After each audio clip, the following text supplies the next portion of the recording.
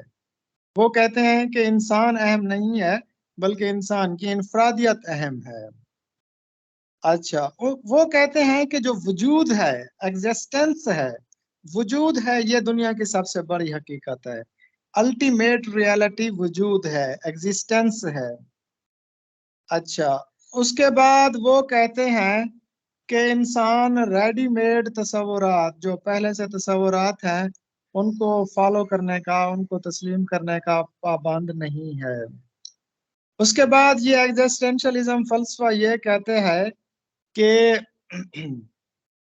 Idea of death should be accepted gracefully.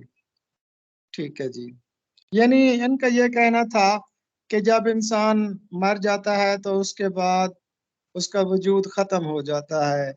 جیسے وہ کفار مکہ کا جو فلسفہ تھا نا کہ کیا ہم دوبارہ اٹھائے جائیں گے جب ہماری ہڈیاں گل سڑ جائیں گی، تو یہ بھی وہی فلسفہ ہے. جی ڈائریکٹوریٹ آف سٹاف ڈیولپمنٹ، اس کا کام ہوتا ہے سٹاف کی ٹریننگ کرنا، سبجیکٹ اسپیشلسٹ کریکولم بناتا ہے اور پڑھاتا بھی ہے اور ڈسپلن بھی قائم رکھتا ہے. پنجاب میں ایجوکیشن کی ذمہ داری ڈیویلویشن پاور کے تحت ضلعی حکومت کی ہوتی ہے. ہائر سیکنڈری اسکول سسٹم 1986-7 میں رائج کیا گیا. بچے اپنے زیادہ تر وقت اپنے پیئرز یا اسٹوڈنٹس کے ساتھ، اپنے ہمجولیوں کے ساتھ یا دوستوں کے ساتھ گزارنا پسند کرتے ہیں. سیکنڈری ایجوکیشن کا دورانیہ 2 سال کا ہوتا ہے، 9th اور 10th کا. اس کے بعد ملک میں تعلیم کی ذمہ داری صوبے کی ہے. وفاق صرف پالیسی بناتا ہے جبکہ اس پالیسی پر عمل کرنے کی ذمہ داری صوبوں کی ہوتی ہے. طلبہ کی شخصیت سازی میں ہم نصابی سرگرمیاں اہم کردار ادا کرتی ہیں. ایفیشنسی اینڈ ڈسپلن رول 1981 میں یہ رول بنائے گئے تھے ملازمین کے لیے، اور اس کے بعد پھر یہ پیڈا ایکٹ بنایا گیا تھا 2006 میں. اس سے پہلے END رول تھے، ایفیشنسی اینڈ ڈسپلن رول. تو اس کے مطابق کم سے کم سزا وارننگ ہے، سینشور ہے، اور زیادہ سے زیادہ سزا جو ہے وہ ملازمت سے برطرفی ہے، جس کو ریموول فرام دا سروس کہا جاتا ہے. اچھا اس کے بعد دیکھنے سے 75% علم حاصل ہوتا ہے. اسکول کے اندر جو بزم ادب ہوتا ہے یہ ہم نصابی سرگرمیاں کہلائی جاتی ہیں.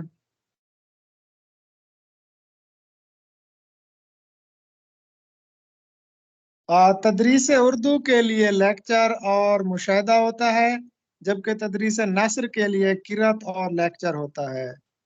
تو اردو رسم الخط نستعلیق ہے، ہم گونگے نہیں، یہ چین کے وزیر اعظم نے کہا تھا، ماؤ زیدونگ نے کہا تھا. اور تدریسی معاونات میں شامل نہیں ہے ڈسکشن یا مباحثہ. نصاب سازی صوبائی لیول پر ہوتی ہے.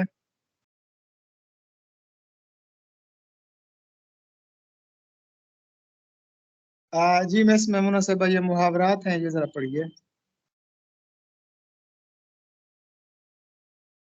سر میرے پاس تو اوس پڑھنا محاورہ ہے، اس کا مفہوم ہے جی مایوسی کی حالت، اوس ایک پڑھنا. سلائیڈ سر، یہ ایک سلائیڈ آپ لوگ پڑھ رہے ہیں جی تعلیم سلائیڈ کون میں سا؟ خود ہی چینج کر رہا ہوں. تو اوس پڑھنا کا مطلب ہوتا ہے مایوس ہونا، برافروختہ ہونا، نہایت غصے میں ہونا، جوا اتارنا، غلامی سے آزادی حاصل کرنا یا آزاد ہونا. خفیف ہونا، خفیف ہونا کا مطلب ہوتا ہے شرمندہ ہونا. جی میڈم صاحب آگے پڑھیے. میم سلائیڈ تو کچھ اور ہی شو ہو رہی ہے. صحیح یہ شو تو ہو سب رہی ہے. کچھ زیادہ یہی شو ہو رہی ہے. دکان بڑھانا دیکھیں. جی سب کو سلائیڈ شو ہو رہی ہے. پہلا محاورہ ہے دکان بڑھانا، معروضی نمبر جی 30. جی سر.